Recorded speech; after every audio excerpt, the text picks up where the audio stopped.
အားလုံးပဲမင်္ဂလာပါဗျာခုတစ်ခါမှာတော့ငယ်တငယ်ချင်းဖြစ်လို့အိမ်အောင်ဘက်ရွေးချယ်ခဲ့မိရာနှိပ်စက်ပြီးတော့ဖောက်ပြန်ခံရတဲ့မြန်မာနိုင်ငံရဲ့တထေးမကြီးတို့ရဲ့အကြောင်းအရာလေးကိုဗီဒီယိုဖိုင်လေးနဲ့တင်ပြပေးလိုက်ပါတယ်ဗျာအားလုံးလည်းဒီဗီဒီယိုဖိုင်လေးကိုကြည့်ပြီးတော့ဝီဖန်သုံးသပ်ပြီးကြပါဦးဗျာအားလုံးလည်းမင်္ဂလာပါဗျာမြန်မာ Country Knowledge Channel မှာပြန်လည်ကြိုဆိုလိုက်ပါတယ်ဗျာမိန်းကလေးပဲဖြစ်ဖြစ်ယောက်ျားလေးပဲဖြစ်ဖြစ်နော်ကိုယ်တကယ်ချစ်တန်ဖိုးထားမြင်လို့တဲ့လူဘယ်တော့မှမစော်ကားပါနဲ့လို့ဘာဖြစ်လို့ဆိုတော့မြစ်တာစင်စူးတတ်တယ်တဲ့အဲ့ကြောင့်လေးကျွန်တော်ပြောပြအောင်မသိလားကျမတို့လေကျောင်းနေပြီးမှတွေ့တယ်တငယ်ချင်းတယောက်တည်းကောင်မလေးပတ်စံချမ်းသာတော့လေယောက်ျားလေးဘက်ကနေတယောက်တယောက်လာတောင်းကြသူဘသူ့မှမရှိဘူးဘယ်ယောက်ျားမှသူမရှိဘူးနဲ့သူ့ရဲ့ငယ်ကြီးဆောင်ပြင်လိုက်တယ်အချက်သမားစေးသမားဖဲသမားကိုသူယူလိုက်တဲ့အချိန်မှာပြောပြမှာကောင်လေးကဘာစဉ်းစားအော်သူကပေါ့ယူရဲ့ချက်ပိုင်ဝင်နေအများကြီးရှိတဲ့ထဲမှာငါ့ကသူယူငါတကယ်ချစ်လို့တန်ဖိုးထားလို့ယူလိုက်ပါလားအဲ့လိုမတွေးစပြီးရတယ်ရတယ်မိုးယူပြီးနှိပ်စက်ပြီးရိုက်နေတာကောင်မလေးကဖေးမေနဲ့အတူတူနေရတဲ့အတွက်ညဘက်ကျရင်လို့ရှိရင်မူးရိုက်တဲ့ကောင်ဖေးကြီးကတမတ်ကိုလေးလှုပ်ချင်တာအသေးရနေဒါပေမဲ့သမီးလေးမျက်နှာငယ်မှာဆိုလို့နော်လုံးဝမရှိမလှုပ်ချက်ဘူးမလှုပ်ရတဲ့ကောင်အဲ့လိုနဲ့တင်းကြီးခံလာတာ3နှစ်ဝန်းကျင်လောက်လည်းဖြစ်တယ်ဆိုဖေးကြီးကတင်းကြီးမခံနိုင်နေဆိုနှိမ့်ချလိုက်တဲ့အခါမှာသူတို့အပြင်မှာတအိုးတိန်တော့ထူထောင်လိုက်တဲ့အချိန်မှာကောင်လေးကဘာလဲဆိုတော့လုတ်ပိုင်နေရသွားတာပဲဘာလို့ဆိုကောင်မလေးရိုက်တဲ့နှိမ့်ဆက်တယ်နော်ဖဲရှုံရိုက်စေးကြောင်လာရိုက်နောက်ဆုံးလည်းဘာလဲကြိုက်ပါမြဒီချိုင်းမှာဖောက်ပြန်မှုပါလာတဲ့အခါကောင်မလေးပထမကဲဆဲတဲ့ဒုတိယအချိန်ကဲဆဲလို့မရတဲ့အဆုံးမှာသူတို့ညောင်လေးလမ်းခွဲလိုက်ကြတယ်တရားဝင်ပွာလိုက်ကြအဲ့ချိန်မှာသူတို့ကလေးမရှိအဲ့ချိန်မှာပဲကောင်မလေးကငယ်သေးတဲ့အတွက်သူ့ဘဝတက်လန်းအတွက်တင်တန်းတွေတက်ချင်းမမျော်နေမဲနဲ့ဘာလဲဆိုတထစ်သားတယောက်လူပြိုနဲ့တော့တွေ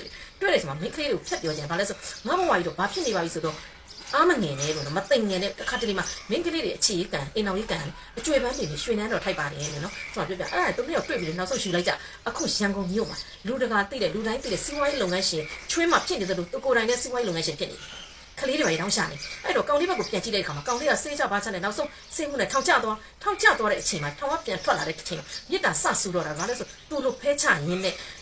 ရက်တော့ဖဲချိုင်တွေတွေ့တဲ့မင်းကလေးတယောက်နှိမ်တာမဟုတ်ဘူးနော်ဘယ်ရက်ထန်လဲဘယ်ကလာမှန်းမသိနော်ဘာလဲစမတက်ပင်နဲ့အနှုတ်ဆုပ်ကိုစုံနဲ့တော့တွေ့လိုက်တဲ့အချိန်မှာဘာဖြစ်လဲဆိုသူတို့နဲ့ယူလိုက်တဲ့အချိန်မှာကလေးတော့ရသူဘာလို့ရလဲကလေးထင်ရတယ်နော်ထမင်းချက်ရတယ်ဟင်းချက်ရတယ်အဝစ်ရှော်ရတယ်သူရှာသမျှမလောက်ဘူးကောင်းလေးရတယ်ပတ်စံရှိတယ်လေရှာသမျှမလောက်ဘူးဘာလို့လဲဖဲချိုင်တစ်ခါတလေမှလို့မင်းကလေးတွေစိုးလို့ရှိရင်ယောက်ျားလေးလိုက်လို့မသိယောက်ျားလေးတွေဘာလဲဒူးထောက်လက်မြောက်ရတဲ့ဘဝကိုရောက်တယ်အဲ့လိုမျိုးဆိုတာအဲ့ဒါသူမြစ်တာစဆူနေဘာကြောင့်လဲဆိုတော့ကိုယ့်ပေါ်တန်ဖိုးထားတဲ့မိန်းမကြတာတန်ဖိုးထားရမှလည်းသိတဲ့ခါမှာသူကအခုချိန်မှာမြစ်တာလေးစဆူနေနောက်အဲ့နောက်ပိုင်းမှာကောင်လေးရတယ်ကျမတို့နဲ့တငယ်ချင်းပဲနောက်ပိုင်းမှာအခုဘယ်လိုပြောတော့တငယ်ချင်းတွေပေါ့ခုမဟုတ်တော့သူစားကြမယ်ဆိုချင်းကြတဲ့ခါမှာကောင်မလေးကလည်းလာတယ်ကောင်လေးကလာတယ်တွေ့တဲ့ခါသူတို့ကဗလာချင်းတဲ့ချင်းဝင်နေနေပဲဘာခံစားချက်မှမရှိဘူးကောင်မလေးကပူတော်ဆိုသေးအဲ့ချိန်မှာကောင်လေးကလေကောင်မလေးမျက်နှာကိုကြည့်တာဘာလဲဆိုနာကျင်တဲ့မျက်နှာလေးကြည့်တယ်ပြန်ပြီးတောင်းတတယ်သူဘာလဲဆိုဝမ်းနေတဲ့မျက်နှာ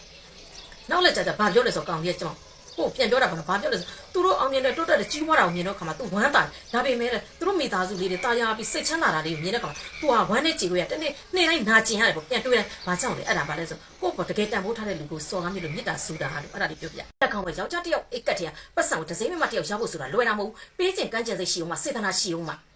ယောက်ျားတယောက်ဒီမိန်းမတယောက်ကိုပေးတဲ့ဆိုတာဒီအနေထားနဲ့မျိုးပဲရှိနော်ဘာလဲဆိုတော့ကိုချေပန်းချင်းနှာဘူးကြချင်းနောက်တစ်ခုကဘာလဲဆိုကိုပတ်သက်လိုက်တဲ့မိန်းမပတ်သက်မိသွားတဲ့မိန်းမတယောက်ကိုတကယ်တန်ဖိုးတာတကယ်ပေးချင်းကမ်းချင်းသိရှိလို့နော်အလိုက်တတိစေတနာတန်တန်နဲ့ပေးတာဒီနဲ့နီးပဲရှိမင်းကလေးသမီးစားဘဝမှာလည်းတန်ရတန်ချင်းရပိုင်ခွင့်ဆိုတာရှိတယ်မင်းကလေးတယောက်ဒီယောက်ျားလေးတယောက်ကိုကြိုက်လိုက်ပြီးဆိုတာနဲ့ပြန်တယ်နော်ချမ်းသာတဲ့လူနော်ပြေလေတဲ့လူကြိုက်ချင်းအနေထားတစ်မျိုးဆင်းရဲတဲ့လူအစင်မပြေတဲ့လူကိုကြိုက်လိုက်ချင်းအနေထားတစ်မျိုးလူတိုင်းမှာရပိုင်ခွင့်ခန်းစားပိုင်ခွင့်ဆိုတာရှိတယ်တန်ရတန်ချင်းဆိုတာရှိဘယ်သူမှတတ်မှတ်ခဲ့တာမဟုတ်ဘူးဘယ်သူမှစင်ရင်စီကံချမှတ်ခဲ့တာမဟုတ်ဘူးယောက်ျားတယောက်ဒီမိန်းမတယောက်ကိုကြိုက်လိုက်ပြီဆိုတာဒီဟိုကြိုက်တဲ့မိန်းမကိုဗါလဲကိုယ့်အတွက်ရုပ်ရည်တွေခန္ဓာတွေဘဝတွေတော့ပေးစကြိုက်တဲ့မိန်းမတယောက်ကိုပေးခြင်းကမ်းခြင်းတွေရှိရမယ်ကျွေးခြင်းမွေးခြင်းတွေရှိရမယ်နော်လိုက်ကန်းစိုးသိရစေတနာထားရဒါယောက်ျားတယောက်ရေးစားတယောက်နော်ရေးစားတယောက်ကတတ်မယ်အဲ့လိုမှမဟုတ်ဘဲနဲ့မိန်းမတယောက်ဒီအဖြစ်ခံတတ်တဲ့ဆိုကိုဘာမှမမြင်မဲ့အဖြစ်ခံတတ်တဲ့ဆိုဘာလို့တော့မှာယောက်ျားတယောက်ဒီလေမိန်းမတယောက်ကိုမဟုတ်တော့ထိုင်ကြည့်ရရုံနဲ့ဘယ်သူမှမပေးဘူးခုခေတ်မှာပို့လေမိန်းမတယောက်တည်လေယောက်ျားတယောက်ကကိုယ့်ကိုအလှကျင့်ကိုတတ်တဲ့ဘယ်သူမှမရှာဘူးဘာလဲဆိုလူတိုင်းမှာခုနကပြင်မျက်လုံးတစ်လုံးစွန့်ရင်မျက်လုံးတစ်လုံးကြီးပဲနော်လက်တစ်ချောင်းစွန့်ရင်လက်တစ်ချောင်းကြီးပဲအဲ့ဒါကြောင့်လို့ဗာလဲဆိုချူစားမြူစားတာမဟုတ်ရပိုင်ခွင့်တန်ရတန်ကြီးခေါ်တယ်နော်အိမ်အောင်တဲ့ဘဝမှာလည်းထုံနီးလက်ကမှတန်ရတန်ကြီးဆိုတာရှိတယ်အိမ်အောင်တဲ့ဘဝမှာတောင်မှယောက်ျားတယောက်ဒီမိန်းမတယောက်ကိုယူလိုက်ပြီဆိုလို့ရှိရင်ဗာလဲဒီမိန်းမကိုပုံစေတနာရှိရမယ်တန်ဖိုးထားရမယ်လေးစားရမယ်ခုနကကျွေးချင်မွေးချင်စိတ်ရှိရပေးချင်ကမ်းချင်ရမယ်သူများထက်မตายနော်သူများနဲ့တန်းတူထားနိုင်စေတနာထားရနော်ပတ်စံရှင်ဟိုလူတွေကပြည့်စုံမှဆိုတဲ့စကားမပြောနဲ့ဘယ်တော့မှပြည့်စုံမှဆိုဘယ်တော့မှမပြည့်စုံခုနပြောတဲ့လို့ဘာလဲဆိုအလိုက်ကန်းစိုးသိချင်းဟာလေစိတ်ချမ်းသာခြင်းလူချမ်းသာခြင်းပဲနော်အဲ့လိုမှမဟုတ်ဖဲနဲ့မိမတယောက်ကိုခုနပြောကြောတာ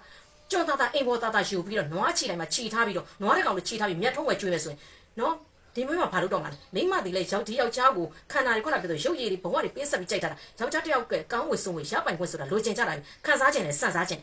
အဲ့လိုမှမဟုတ်ချင်းဒီယောက်ျားကိုဘာလို့တော့မှာလဲဒီခေတ်မှာသစ္စာမြတ်တာမုဒိတာဂယုနာတွေလူတွေကမရှိကြတော့တိတ်ပြီးတော့ကိုတော့ဘာမှခွင့်မရဘယ်တော့မှမလုပ်တော့မိမတယောက်တည်လေယောက်ျားတယောက်ကိုမချစ်ဖဲနဲ့ဘဝကိုပုံမအပ်ဘူးနော်ဘယ်တော့မှပေါ့ပဲရော့အင်းဆိုဘယ်တော့မှလှမ်းမပြီးဘူးအဲ့ဒါကြောင့်မလို့ချူစားမြူစားကမဟုတ်ဘူးတန်ရတန်ကြီးလို့ခေါ်တယ်